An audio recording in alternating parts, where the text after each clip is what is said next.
I woke up to the faintest of noise again, a curse of mine that my sleep is always light. However, when awake, I heard it again.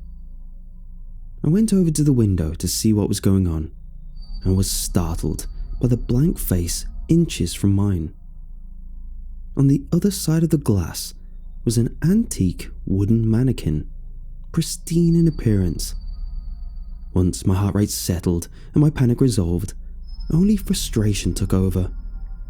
This wasn't the first time this had happened, and it definitely wasn't going to be the last. For the past few weeks, someone had been leaving a mannequin outside my window. I either found it like this or in the morning when I drew the curtain.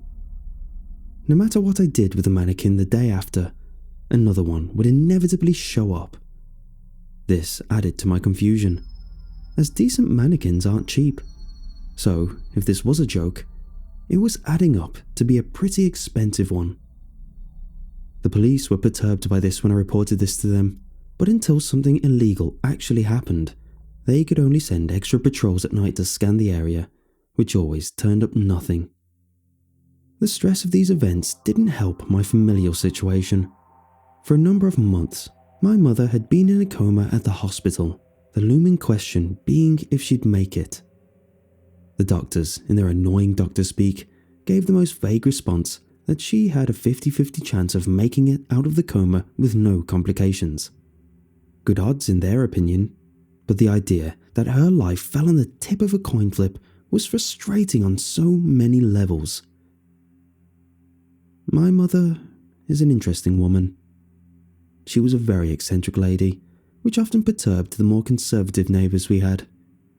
Where most of the mums in my neighbourhood would talk about fine dining and books, she loved wearing black 24/7, being loud, and talking of her younger days where she'd run around in the forest and pretend to be a witch.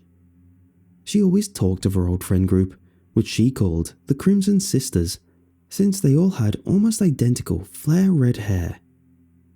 My friends found it hilarious and were enraptured by all her tall tales, stories of the occult, spells, and the many shenanigans she did with her like-minded girlfriends. But not me. It was embarrassing and something I always tried to keep people away from. The biggest benefit of being a son, however, was the looming inheritance. If she popped her clogs, I'd have a huge settlement and a lot of land. She owned both our house and a cabin in the Lake District, a prime little rustic cottage that was bought by her parents when houses were the price of a small car, and it only appreciated in value.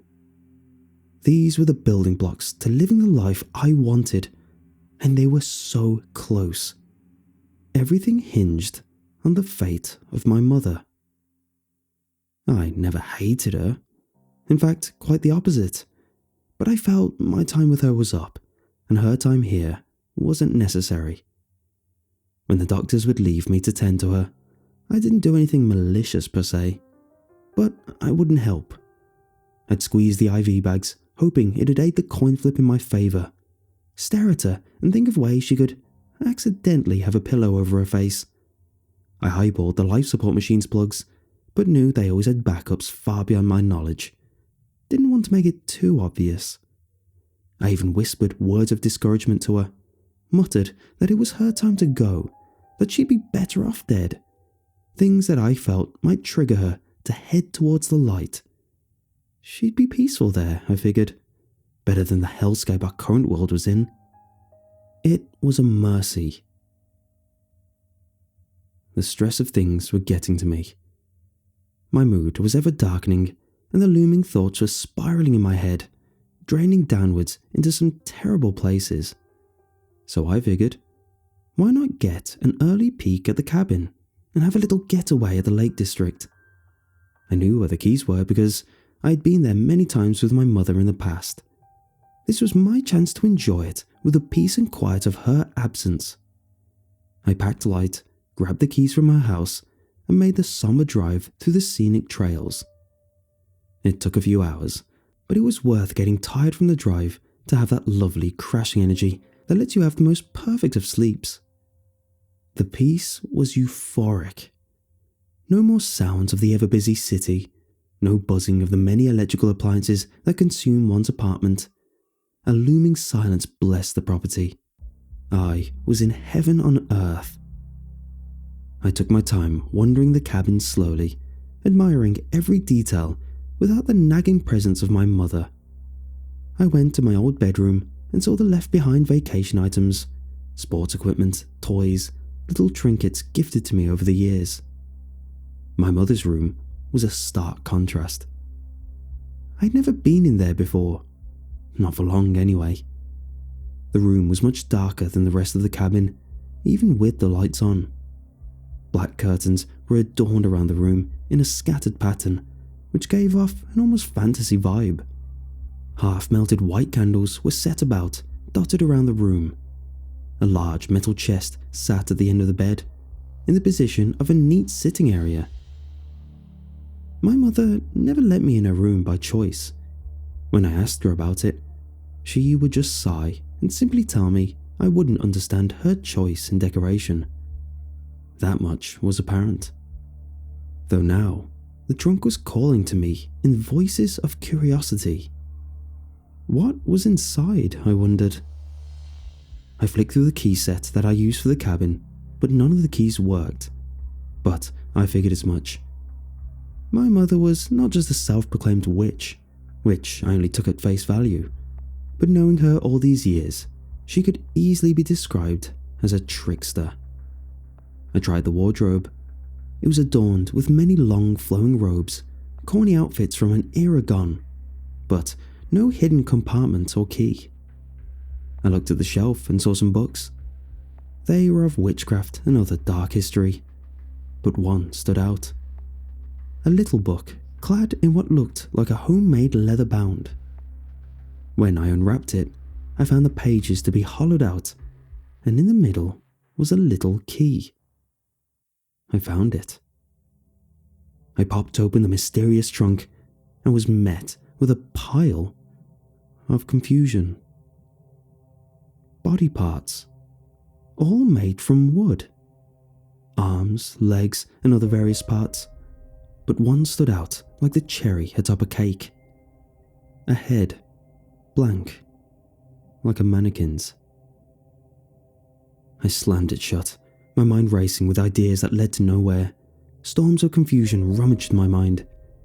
I decided I needed air and took to sitting outside to cool myself off. I sat outside on the decking, admiring the dark silhouettes of nature. But in the silence and solitude, it hit me that I was now alone out there.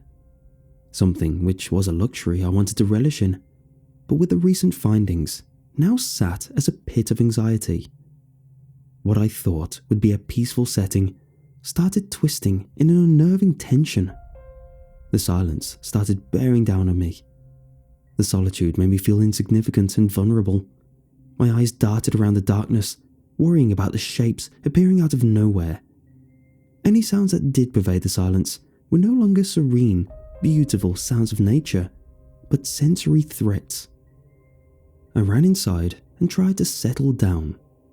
I was psyching myself out, but I wanted to push through. When the cabin became mine, I had to get used to being there alone. I had to see the beauty in it.